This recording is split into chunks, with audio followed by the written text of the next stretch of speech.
Yes ma'am. चलो ठीक है, Yes, शुरू ma'am. करते हैं। अब देख Yes, लेते हैं बीच में जो होगा, देख लेते हैं अभी।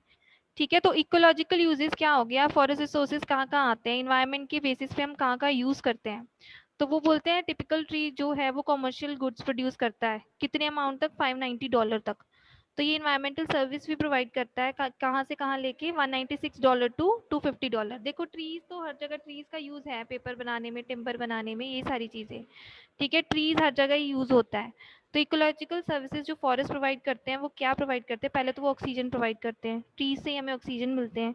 ठीक है, जो ट्रीज हैं इनको क्या बोला जाता है, Earth, they are the lungs of Earth. ठीक है, अगर ट्रीज ना हो तो हम क्या है, सांस ले ना पाए।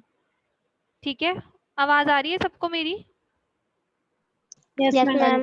ठीक है, तो नेक्स्ट Yes, है ma'am. Reducing global warming. तो मेन अफेक्ट क्या है, green house gas carbon, CO2 का अफेक्ट है। CO2 क्या है, वो फॉरेस्ट ऑब्जर्व करते हैं एज ए रॉ मटेरियल, फिर वो फोटोसिंथेसिस प्रोड्यूस करते हैं, ऑक्सीजन ऐसे प्रोड्यूस होती है।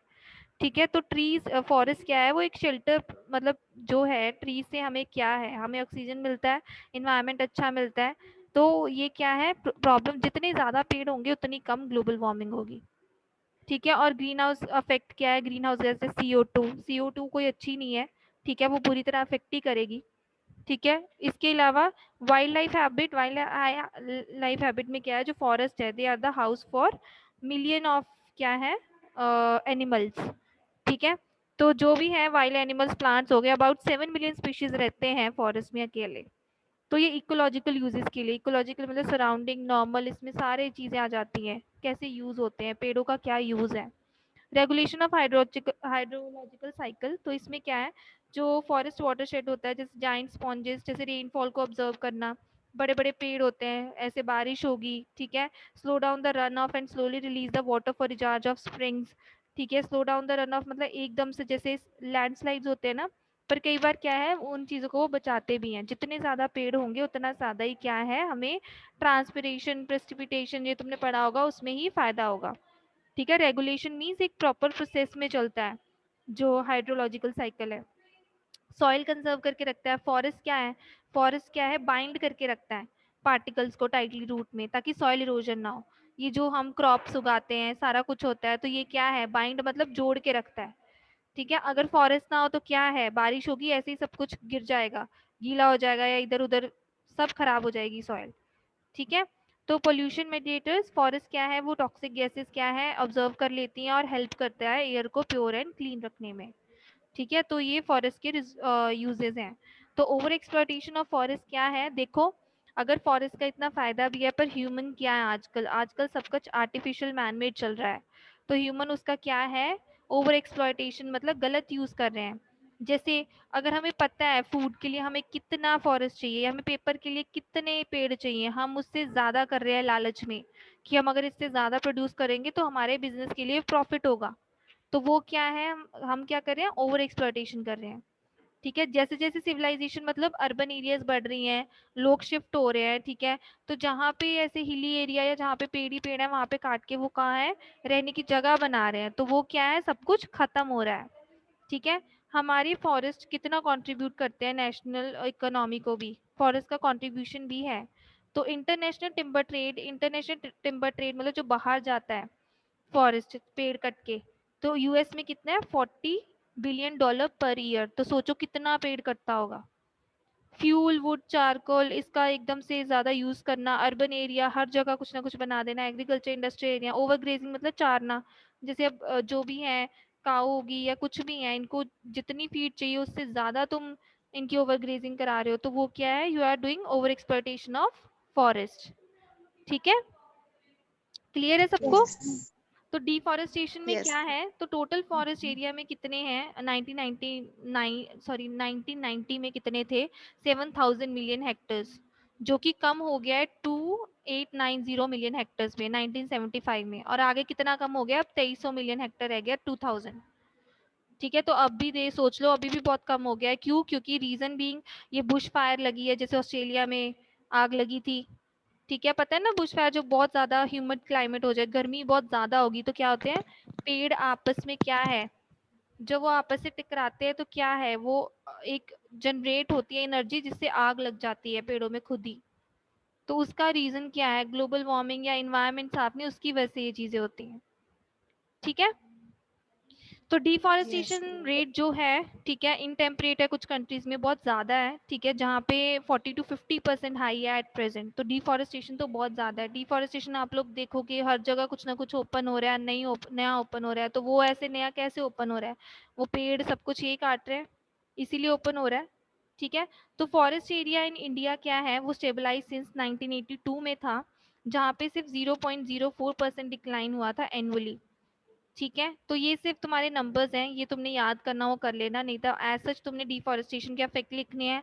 एट प्रेजेंट कितने फॉरेस्ट हेक्टेयर्स थे, कितने रह गए हैं, मेन ये चीज़ें लिखनी है। व्हाट इज़ द रीज़न, क्यों ये सब कुछ कम हो रहा है, कौन सी कंट्रीज में अलार्मिंग रेट पे क्यों है डिफॉरेस्टेशन।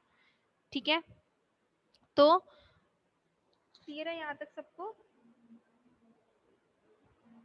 Yes ma'am.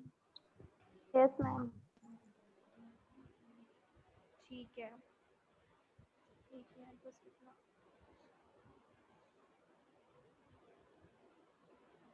तो तुम्हारा FAO है, फूड एंड एग्रीकल्चर ऑर्गेनाइजेशन। ठीक है, वो एस्टिमेट क्या करता है कि deforestation per unit population India में क्या है, सबसे कम है जो ट्रॉपिकल कंट्रीज है। ट्रॉपिकल मतलब जहाँ पे एरिया मतलब जहाँ पे मौसम ठीक ठीक रहता है।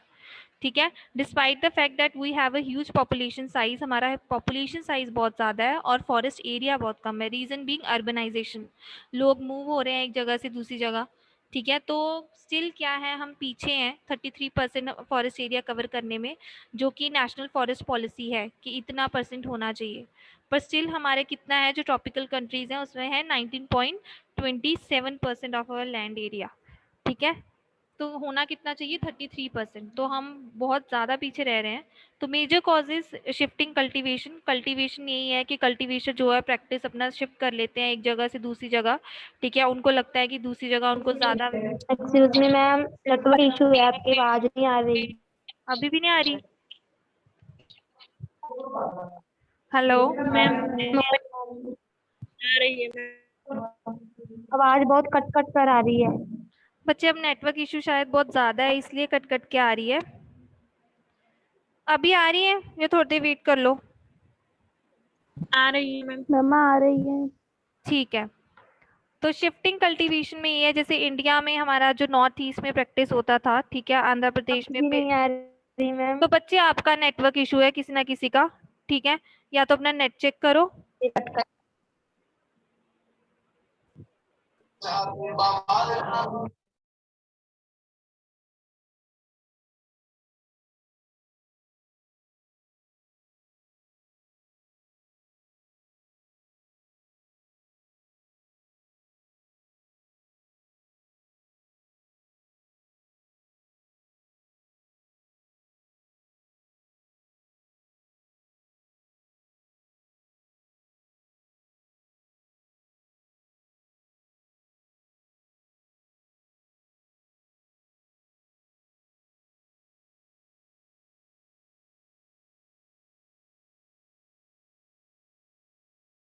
हेलो,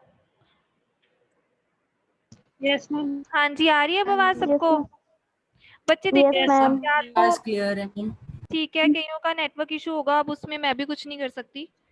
ठीक है, तो मेजर या ऐसे करेंगे, कल से मैं PPT सेंड कर देती हूँ, अगर इतना ही प्रॉब्लम आती है तो कॉन्फ्रेंस कॉल पे ले लिया करेंगे, यही हो सकता है। तो आज ऐसे ही कर लो। तो मेजर कॉजेज ऑफ डिफॉरेस्टेशन क्या है? पहले तो कल्टीवेशन शिफ्ट हो रहा है। ठीक है, उनको लगता है कल्टीवेटर्स को कि अगर वो दूसरी तरह के एग्रीकल्चर सपोर्ट करें जहाँ पे उनको ज़्यादा अर्निंग हो, तो वो एक दर से दूसरी जगह जा रहे हैं। ठीक है, उसके कारण भी डिफॉरेस्टेशन होता है, क्योंकि ऑलरेडी जो उनके पास जगह है वो वहाँ तो कल्टीवेट कर ही नहीं रहे। ठीक है, वो प्रेफर करे दूसरी जगह लैंड खरीद लिया, कुछ कर लिया उसके लिए। फ्यूल रिक्वायरमेंट देखो, डिमांड फॉर फ्यूल जो है, पेट्रोल का तो चाहिए ही चाहिए। ठीक है, जैसे जैसे पॉपुलेशन इंडिया में बढ़ रही है, तो जो भी है फ्यूल की जो डिमांड है वो भी बढ़ रही है, तो उसके कारण क्या है, बहुत सारे पेड़ काटे जाते हैं। Raw material for industrial use देखो, फर्नीचर हो गया, हम बॉक्सेस बनाते हैं, railway sleeper, plywood, match box, सारा कुछ, तो इसमें ये सारी चीज़ें यूज़ होती हैं। तो रॉ मटेरियल भी बहुत ज़्यादा यूज़ हो रहा है इंडस्ट्री पर्पज़ के लिए। प्रोजेक्ट्स हैं, जैसे कैसे कैसे प्रोजेक्ट्स हैं, हाइड्रो इलेक्ट्रिक प्रोजेक्ट्स, जैसे ये मैन मेड डैम्स है ना, जो आर्टिफिशियल बने हैं, जहाँ पे हम पानी प्रिजर्व करके रखते हैं, जिससे इलेक्ट्रिसिटी जनरेट होती है, तो वो बनाने के लिए भी तो पेड़ ही कटवाने पड़ते हैं। ठीक है, डिफॉरेस्टेशन का ही होता है, वो ऐसे तो बन नहीं जाते, तो उसकी वजह से भी ये अफेक्ट हो रहा है। ग्रोइंग फूड नीड्स ज़्यादा बढ़ रही है, पॉपुलेशन जैसे जैसे बढ़ रहा है वैसे ही फूड का क्या है, डिमांड भी ज़्यादा बढ़ रही है। ओवर ग्रेजिंग, हाँ जी बच्चे, ओवर ग्रेजिंग क्या है? ज्यादा यूज कर लेना। चारा खिलाना, जैसे हम उस फील्ड्स पे नहीं लेके जाते, ठीक है, फील्ड्स पे लेके जाते हैं, उसका ज़्यादा वो कर लेना, या एनिमल ज़्यादा खा जाते हैं, उसको ओवर ग्रेजिंग कहते हैं, चारना कहते हैं बेसिकली इसको, ठीक है। तो जब वो ज़्यादा कर लेगी ना, तो क्या है, जो लैंड होगी वो भी प्रॉपर प्रोड्यूस नहीं कर पाएगी, ठीक है, हर चीज़ की एक लिमिट होती है, ठीक है। तो मेजर कॉन्सिक्वेंसेस क्या है, ये तो एग्जिस्टेंस, एक तो वाइल्ड लाइफ की एग्जिस्टेंस को ख़त्म कर रहे हैं। अगर तुम देखोगे बहुत सारे ऐसे स्पीशीज़ हैं जो आजकल की टाइम पे क्या एक्सटिंक्ट है, प्रेजेंट है ही नहीं। अगर तुम वाइट टाइगर देखोगे, वाइट टाइगर भी बहुत रेयर है। तुम्हारा पोलर बियर हो गया, वो तो है ही नहीं। अगर तुम नेट पे सर्च करोगे ना, पोलर बियर का एंटार्क्टिक ओशन, वहाँ पे बर्फ इतनी कम हो गई है कि वहाँ पे क्या है, पोलर बियर जैसे देखा है तुम लोगों ने, पोलर बियर वाइट कलर का होता है मोटू यस। सा, तो अब Yes, क्या है, ma'am. वो मोटा तो रहा ही नहीं, ठीक है, वो इतना स्लिम हो गया। रीजन बीइंग वो ठंड के मौसम में रहते हैं, वो गर्मी में नहीं रह सकते। जब बर्फ ही पिघल गई है, जो उनका घर था, तो उसका रीजन क्या है, डिफॉरेस्टेशन, पेड़ नहीं है, ग्लोबल वार्मिंग इतना हो रहा है, ये रीजन है, ठीक है। बायोडाइवर्सिटी इज लॉस्ट, ठीक है, बायोडाइवर्सिटी क्या है, वही जहाँ पे रहते हैं, जहाँ पे सर्वाइवल के लिए जब एनिमल, हर तरह की ब्रीड रहती है, तो वही खत्म हो गई है। तो जेनेटिक डाइवर्सिटी मींस जैसे व्हाइट टाइगर आगे दिखने में कम मिलेंगे, रीजन बीइंग उनका है ही नहीं, उनको ऐसा इन्वायरमेंट ही नहीं मिल रहा कि वहाँ पे रहें, ठीक है। तो हाइड्रोलॉजिकल साइकिल है वो भी अफेक्ट हो रहा है, जिसकी वजह से रेनफॉल अफेक्ट होती है। बारिश कम हो गई है, बारिश हो रही है तो प्रॉपर नहीं हो रही। एक एसिड रेन भी तुम्हें सुनना होगा। एसिड रेन क्या है, जब मौसम ही क्लियर नहीं है, वो ऊपर इन जो केमिकल्स हैं जो इंडस्ट्री से निकलते हैं, या जो पोल्यूशन जो गाड़ी से निकलते हैं, उसकी वजह से इन्वायरमेंट ही इतना पोल्यूट हो गया है कि जो रेन भी है, अगर वो है, वो क्या है, सारी चीज़ों को बर्बाद कर रही है। सॉइल इरोजन की बहुत ज़्यादा प्रॉब्लम है। सॉइल इरोजन क्या है, जब बारिश पड़ती रहती है तो तुम्हारी जो टॉप लेयर होती है वो क्या है, खराब हो जाती है।